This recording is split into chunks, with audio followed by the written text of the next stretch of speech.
विचारले शेतकऱ्याला पॅकेज म्हणे 31,000 किती 800 कोटी म्हणजे आतापर्यंत इतिहासात सगळ्यात मोठं पॅकेज जाहीर केलं. जाहीर करायला कोणाचं काय जाते, पण जाहीर केलेल्यातल्या 31,800 कोटी पैकी तुमच्या हातामध्ये प्रत्यक्ष किती आले?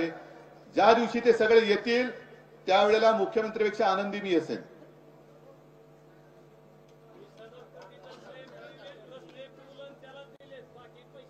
म्हणजे कोणाला शेतकऱ्याला दिले का कॉन्ट्रॅक्टरला?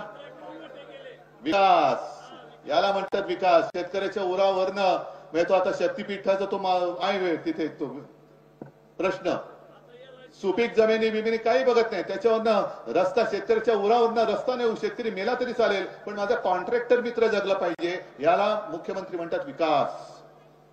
आणि आज मी फिरतो तुमच्याकडे, मी फिरायला लागल्यानंतर सगळ्या त्या भाजप त्यांचे सगळे मिंदे आहेत, कुबड्या नाही. आता अमित शहा म्हणाले, मी नाही म्हणालो, कुबड्या कोण म्हणाले त्यांना? त्या कुबड्यांना सुद्धा आता फोड आलेत अंगावरती टरटरीत.